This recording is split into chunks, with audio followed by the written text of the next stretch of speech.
Gəlir genetika. Genetika irsiyyətin əsasını təşkil edir. Genetikanın əsasını qoyan alim Grigor Mendeldir, Çex alimi. Genetika elminin atası adlandırılır, belə deyək. Grigor Mendel. Genetika nədir? Bizim valideynimizdə olan hər bir canlının demək, irsi xüsusiyyətlərinin nəsildən nəsilə ötürülməsidir. İndi biz 9-cu sinifdə demək, irsiyyət dedikdə orqanizmin öz əlamət və inkişaf xüsusiyyətlərini saxlayıb özündən sonraki nəslə ötürülmə qabiliyyətidir. İndi biz 9-cu genetikada irsiyyət də nədir? DNA'mızdır. İndi biz demək, çoxalma ontogenez bölməsində xromosomlardan danışmışıq. Biz bilirik ki, demək, insanın məsələn, həm dişidə götürsə, dişi fərd üçün yazıram məsələn, dişi fərddə 44 üstə gələk, XX, yəni xromosomların diploid yığımı, 2 n olanda buna nə deyirdik? Diploid, n olanda haploid. İndi biz həm dişi fərd üçün yazırıq, həm də erkək fərd üçün. Diploid xromosom yığımı nəyə bərabərdir? Burada da 46, necə yazırdıq? 44 üstə gələk, XY. İndi baxırıq bura. Demək, burada qadınla kişidə bir-birinə, belə deyək də, sayı eyni olan, bir-birindən fərqlənməyən xromosomlara nə deyirik? Autosom xromosomları. Autosom xromosomuna bəzən belə də verir qeyri-cinsi xromosom. Qeyri-cinsi, yəni cinsiyyəti müəyyən edən deyil bu autosom xromosomu. Qadınla kişiləri bir-birindən fərqləndirən xromosoma nə deyirik? Cinsiyyət xromosomu. Qadınlarda XX-dır, erkəklərdə XY-dir. Demək, bizim məsələn qadınlarda götürsək, 44 autosom xromosomdan, məsələn, birinci cütdə... Mən bir şey təşkil məsələn, orada 44 plus XY olur, bir də 44 plus XX olur da. Və sonra XX olanda onda fərqlənmir. Necə? Deyən cinsiyyət xromosomları fərqlənir. Bəli, 23-cü cüt fərqlənir də. Bəs indi orada XX olsa, erkəkdə həm də XX ola bilir. Onu deyə bilərik ki, fərqlənir. Erkəkdə XY ola bilmir. Erkəkdə ancaq X də ola bilər, Y də ola bilər. O qametdə X də düşə bilər, Y də düşə bilər. O qamet sonra birləşəcək, yenə də oğlanın olmaq üçün mütləq XY olmalıdır.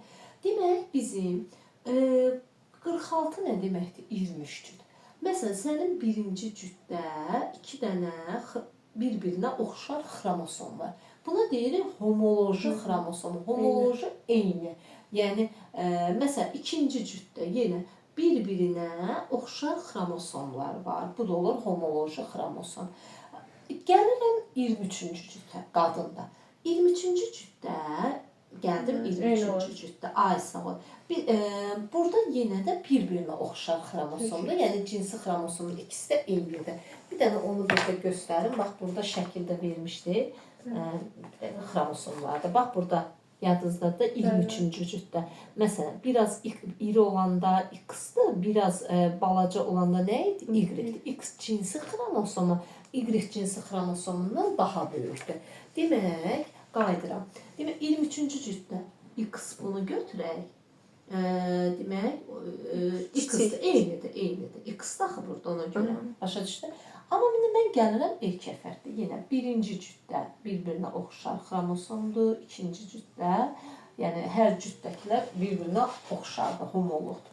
23-cü cütə gələndə X nisbətən böyükdür, Y nisbətən biraz balaca kimi olacaq belə. Buna da deyirik Y cinsi xromosomu. Demək, biz buradan nə nəticəyə gəlirik? Qadınlarda demək 46 xromosom var. Amma neçə cüt homoloji xromosom var deyəndə 23 cütdür. Başa düşdünüz? Amma kişilərdə ay sağ ol. Çünki artıq X-la Y bir-birinin oxşarı olur. Neçə cüt homoloji xromosom var? 22. Amma həmişə olmur da. Həmişə qadınlarda 23-cü də eyni olmur. Çünki bəzən mutasiyalar keçir. Təbii ki, genetik xəstəliklər, mutasiyalar və s. ola bilər.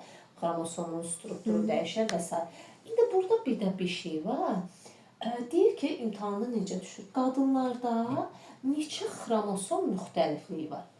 Bunun oxşarıdırsa, burada buna bir müxtəliflik deyilir. Demək, bizdə Qadınlarda neçə xromosom müxtəlifliyi olacaqdır? 23 xromosom müxtəlifliyi. Başa düşdük bunu? Bax yenə deyirəm Aysu. Bu iki homoloji xromosomdur. Oxşardır deyə müxtəlifliyi nə qədər? Bir dənə. Başa düşdün? Bu da 2 dənədir, amma müxtəliflik 1 dənə. Qadında 23 xromosom müxtəlifliyidir. Amma erkəklərdə autosomda 22, amma bunlar da bir-birindən fərqli olduğu üçün ona görə də erkəklərdə 24 xromosom müxtəlifliyi olur. Aydındır? Belə. Sonra bizim xromosomlarımızın üstündə genlər var. Genlər burada 2 dənə biz məsələyə diqqət edirik. Demək, burada gəlir allel genlər. Allel genlər nə deməkdir? Biz ümumiyyətlə xromosomu genetikada belə göstərəcəyik xəttlərlə göstəririk. Bax, məsələn, bu homoloji xromosomlardır. Hər eyni ölçülüdür. Və burada homoloji xromosomda bu geni biz hərflərlə göstəririk. Genin yerləşdiyi sahəyə deyirik lokus. Lokus.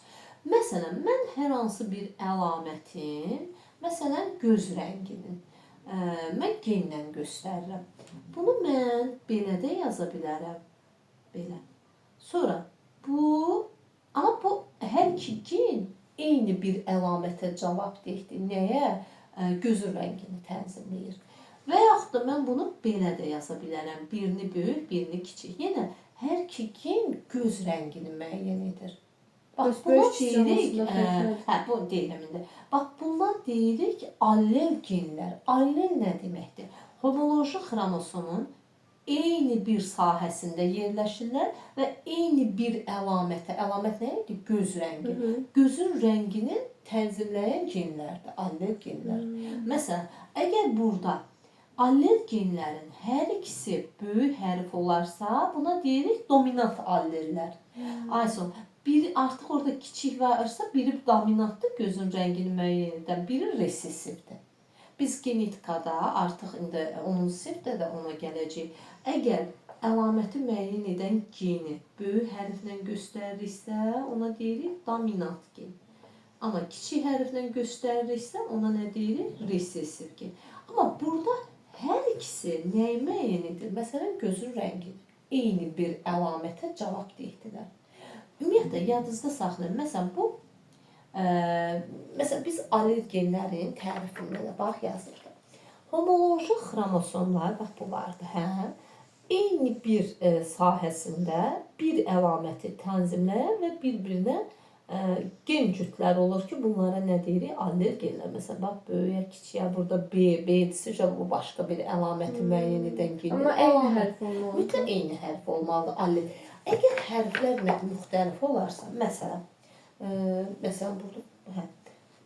burada hərflər fərqli olarsa, mən yenə homoloji xromosomu çəkirəm.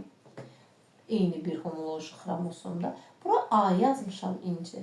Bunlar allellərdir. A, bura B də yazmışam. Artıq mən burada iki müxtəlif fərqli hərf görürəm.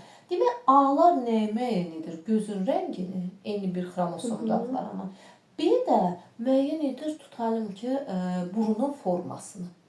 Amma burada mən A-la B-yə allel demirəm. Bunlar nə olacaq? Qeyri-allel genlər. Amma məsələn, A-nın qabağında mütləq şəkildə yəni A olmalıdır. Mütləq A olmalıdır, bəli. Çünki allel nə deməkdir? Eyni lokusda yerləşsin. Homoloji xromosom eyni sahəsində yerləşsin. Amma qeyri-allel o deməkdir ki, biri burada olub, biri burada ola bilər. Məsələn, A-la B qeyri-allel genlərdir. Aydındır, qeyri-allel bu deməkdir. İndi bizdə məsələn, sənə belə bir verə bilər ki, məsələn, bizim diploid bir canlıda, məsələn, diploid, 2 enli də xromosom yığımı diploid bilirik. Baxın, tutalım, mən yazıram gözün rəngi. Gözün rəngini. Diploid orqanizmdir. Gözün rəngi nədir? Əlamət. Hər əlamətin müəyyən edən mütləq 2 allel olur. 2 allel gen olur. Bax, məsələn, gözün rəngi, xromosomu çəkirəm. Bu, qabaqdakı 2-ni həmişə belə də yadınızda saxlaya bilərsiniz ki, yəni ki, gözün rəngini müəyyən edən bu da ola bilər. Bu da ola bilər. Görürsən? İki formada olur. Ayso iki formada ola bilər. Belə də deyə bilərik ki, bax məsələn yazır ki, diploid xromosom yığımına malik orqanizm bir hüceyrəsində istənilən genin adətən iki alleli olur. Ona görə də genləri genotipdə iki eyni hərflə işarə olunur. Məsələn, bayaq dediyim kimi, məsələn gözün rəngi belə də ola bilər, belə də ola bilər. Belə. Və yaxud da nə bilim, hətta biz bunu indi genetikada əgər gözün rəngini müəyyən edən bu allel genlər ikisi də böyük hərf olursa, mən bir də qızlar, bunu heç vaxt bir dənə məsələn gözün rəngini, məsələn deyirsən filan kəsin gözün rəngi qaradır. Sən onu bir hərflə yazanlarsan genotipdə. Niyə? Çünki sənin genotipində xromosom yığımı neçədir? 2 diploiddir. Mütləq orada bir dənə olmalıdır. 2 gen olmalıdır. Diploid nə deməkdir? Amma sənin qamet xromosom dəstəsinə də haploiddir. Mütləq qametə bu genlərdə nə olur? Bir dənə düşür.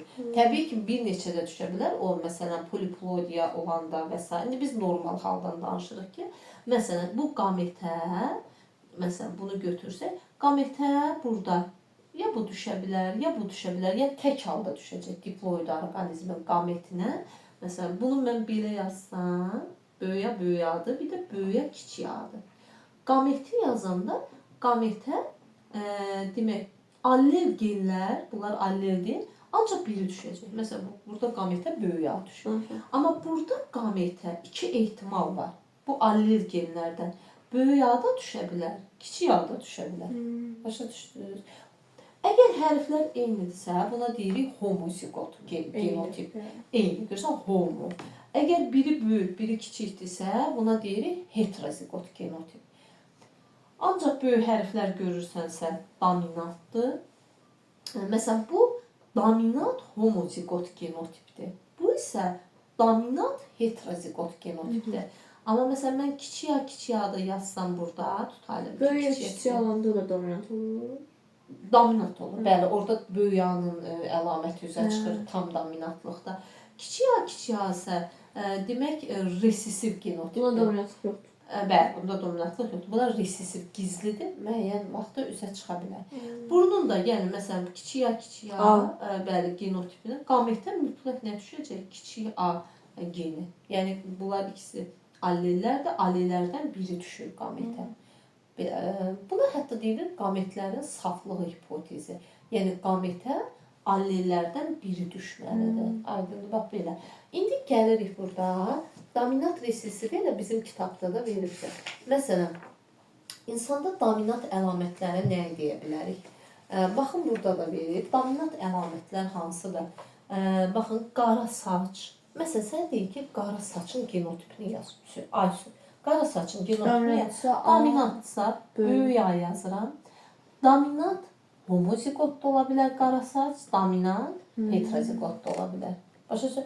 Sarı saça nə yazıbdır? Resesiv, avtomatik sarı saçın genotipini nə yazacaq? Taplandı da yəni. Bəli, daha çox üzə çıxanda, ay sağ ol, hə.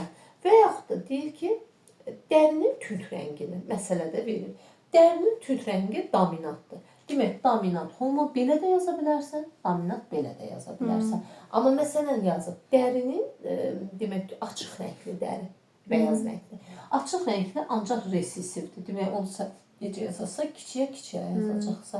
Və yaxud da iri burun dominantdır. İri burunun genotipi belə də ola bilər, amma kiçik burun resesivdir, belə olur. Dominantda 2 hal var. Dominantda 2 hal var. Dominant homo da ola bilər, hetero da ola bilər, amma resesiv ancaq homozigot olur. Aydındır. İndi gəlirik burada. İnsan genetikada insan irsiyyətinin öyrənilmə üsulları var. İnsan irsiyyətinin öyrənilmə üsulları. İnsan irsiyyətinin öyrənilmə üsulları ilə davam edirik. Birinci gəlir genealoji üsul. Genealoji üsul nə deməkdir? Nəsil şəcərəsi qururlar. Nəsil şəcərəsi, yəni bilirsiniz necə? Yəni ki, ən azı hər hansı bir əlamət, hər hansı bir xəstəlik 3 nəsildə izlənilir. Görək ki, bu əlamət və yaxud da bu xəstəlik hansı genlərlə ötürülür? Dominant yoxsa resesiv? Və onu müəyyən etmək üçün genealoji üsuldan istifadə olunur. Məsələn, araşdırılıb ki, müəyyən xəstəliklər var. Məsələn, baxın burada bunu yenə deyəcəm, burada insanda müəyyən xəstəliklər. Məsələn, hemofiliya. Hemofiliya xəstəliyi araşdırılıb ki, resesiv genlərlə ötürülür. Genealoji üsul araşdırılıb ki, əsasən resesiv genlərlə ötürülə gəlir. Və yaxud da daltonizm resesiv sürətdə ötürülür. Sonra məsələn şəkərə diabet, şəkərə meyillilik resesiv olaraq ötürülür. Sonra şizofreniya, anadan gəlmə resesiv karlıq var. O da resesiv genlərlə ötürülür. Sonra dominant genlərlə ötürülənə deyə bilərik, demək gözün buynuz qişasının degenerasiyası. Buynuz qişası yox, buynuz qişası elə bil ki, itməsi də. Buynuz qişası zədələndirsə, onsuz da korluqda degenerasiyası. Sonra bəzi insanlarda var ya, saçın bir hissəsi anadan gəlmə ağ rəngdə olur. O dominant genlərlə ötürülür. Sonra dərisi belə ağımtıl kimi. Anadan gəlmə də ola bilər, hə. Sonra vərəmə meyillilik. Bəzi düzdür, vərəm sonradan da yaranır, amma bəzi nəsillərdə var ki, o vərəmə meyillilik olur. Necə ki, məsələn, biz deyirik ki, şəkər mübadilənin pozulmasından yaranır, qorxudan, sinirlə də bağlı yaranır. Amma şəkər geninin genetika ilə də bağlıdır, o resesiv genlərlə ötürülür. Bax, yəni, genealoji üsul bu deməkdir ki, hər hansı bir əlamətin dominant yoxsa resesiv genlərlə və yaxud da xəstəliyin dominant və yaxud da resesiv genlərlə ötürülməsini araşdırır. Aydındır. Sonra gəlir əkizlik üsulu. Əkizlik üsulu nədir? Əkizlik üsulu o deməkdir ki, məsələn, əkizlik üsulunda, burada biz əkizlikdən danışacağıq. Bu əsasən mühitin orqanizmə təsirini öyrənir. Hə, əkizlik üsulu, bəli. Məsələn, deyir ki, əkizlik üsullar sifətdə çilliliyin, barmaq izlərinin, infeksion xəstəliklərə meyillilik və sakin bu əlamətlər öyrənilir. Və burada əkizlik üsulunda biz danışacağıq. Eyni yumurta əkizləri var, müxtəlif yumurta əkizləri var. Birinci danışırıq eyni yumurta əkizləri.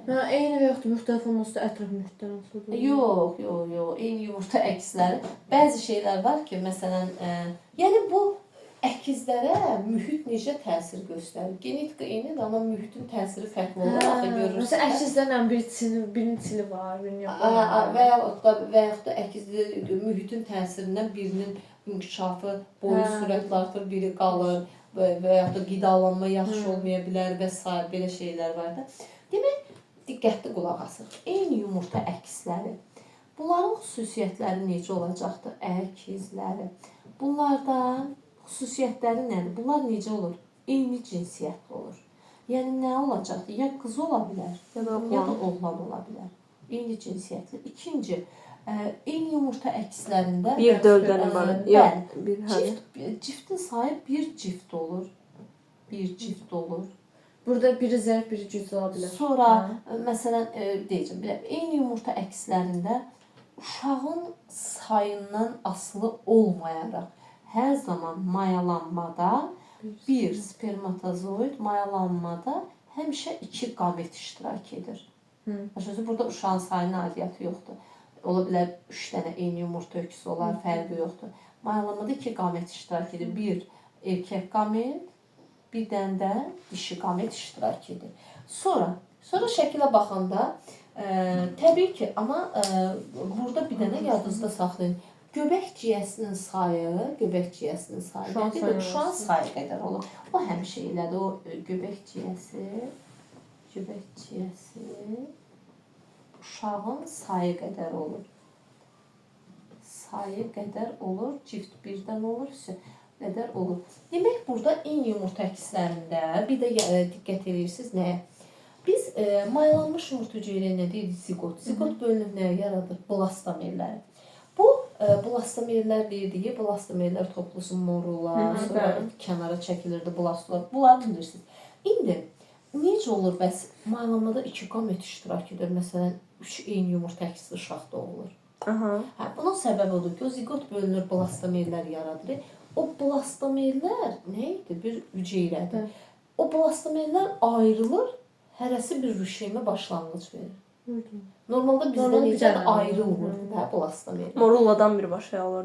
Bəli, o morulla da kənara çəkilirdi, sonra içəriyə çox girdi, bir də rüşeym yaranırdı. Amma burada artıq o blastomerlər toplusu bir-birindən ayrılır və məsələn və hərəsi bir embriona başlanğıc verir. Məsələn, Yəni 4 dənəsi 3 bir yerdə morul ola bilər, biri də bir dənə özündə. Ay sol, hə də ayrılır. Hərəsi bir embriona başlanır. Bəs yəni Amma- məsələn bir dənə zəvətdən blastomer yaranmır. Aha. Onu sonra məsələn bir dənə onda bir dənə uşaq oldu da. Bəli. Amma iki yerə bölünəndə 2 uşaq oldu. Onda bir dənə olan daha güclü olur nisbətən. Yox, necə yəni? Məsələn bu Deyir ki, mənim blastomerin biri var, biri bir Bir dənə dənə blastomer uşaq. var. Bir blastomer bütövdür. Bir də blastomer özü 2 yerə bölündü. İkisi də Yəni, eyni şeyi İki yerə bölündə görür. azalmır bəs onda. yox, məsələn biz deyirik bir blastomer bölünür uzunluq istiqamətdə 2, sonra 4, blastullar, morulla mərhələsi, sonra blastomerlər yığılır. Sonra orada biz deyirik blastomer bölünür uzunluğa. Orada bölünəndə onlar ayrılır. Başa düşdün? O bir axı bizdə ayrılmırdı. O 2 dənə də təzə. Artıq orada ayrılır. Hərəsi bu ayrılan hərəsi 2 dənə yaranır, o ikisi Bəli, təzə. orada məsələn o da bölünür. Bu birisi də bölünür. Hərəsi bir embriona başlanğıc verir. Çox maraqlıdır əslində. Amma bu mütləq eyni cinsiyyətli olurlar və genotipi də eyni olur, eyni yumurta əksləri. Çünki belə deyək, bir ziqotdan yaranıblar. Başa düşdünüz? Təməl bir ziqotdur, başa düşdünüz? Amma müxtəlif yumurta əkslərində indi yazırıq müxtəlif yumurta əksləri. Eyni yumurta əksi olanda daha çox uşaqdır bir-birinə. Təbii ki, eyni bir-birinin kopyasıdır. Amma müxtəlif Müxtəlif də əlbəttə fərqli ola bilər. Müxtəlif yumurta əksləri birinci eyni cinsiyyətli də ola bilərlər, müxtəlif cinsiyyətli də. Eyni cinsiyyətli də ola. Bu bilsən nə demək? Məsələn, 2 qız da ola bilər incə, bir qız, bir oğlan da ola bilər. Müxtəlif cinsli olurlar. Eyni cinsiyyətli, bir də müxtəlif cinsiyyətli. İkinci, bunlarda demək ciftin sayı uşaq sayı qədər olur. Aha. Cift sayı uşağın sayı qədər olur. Hər uşağın öz cifti olur. Sayı qədər olur. Sonra üçüncü, mayalanmada uşağın sayı qədər dişi, uşağın sayı qədər erkək qamet iştirak edir.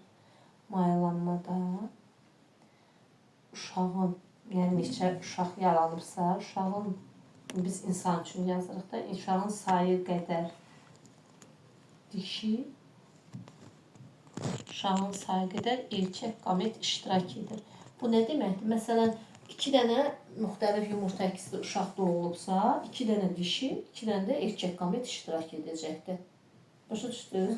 Bir də ki, göbəkciyəsi də yenə uşağın sayı qədər olur. Çünki hər uşağın öz göbəkciyəsi olur. Bunlar müxtəlif yumurta əkslərində elədir ki, bunların axı hərəsi ayrı ziqotdan yaranır. Başa düşdün? Genotipi eyni olur. O eyni yumurta əkslərindədir ki, bir ziqotdan yaranırlar, genotipi eyni olur. Amma müxtəlifdə hərəsi ayrı ziqotdan yaranır deyə genotipləri ayrı olur, bir-birinə oxşarlıqda yəni ki, çox olmur da. Bəzən görsən müxtəlif yumurta əksi 2 qız olur, heç bir-birinə oxşarlıq yox. Sonra gəlir histogenetik üsul. Histogenetik üsul əsasən nəyə müəyyən edir? Histogenetik üsul xromosomların quruluşunu araşdırır. Məsələn, histogenetik üsulda biz deyə bilərik, burada nədir? Məsələn, biz xromosomlara hansı fazada baxırıq? Xromosomlara. Hansı fazada baxırıq? Qalanlaşır. Metafazada baxanda o xromosomların sayını araşdırırlar. Xromosomların düzülüşü, ölçüsü, forması və yaxud da bir dənə artıqlıq varsa, hər hansı bir xəstəliyə səbəb ola bilər. Məsələn, 21-ci cütdə bir dənə də artıq xromosom, hər cütdə 2 xromosom olur. 21-ci cütdə 3 dənə düşür, olur Down xəstəliyi. Yəni ki, xromosomların strukturunda baş verən dəyişiklik və s. bunu araşdırır.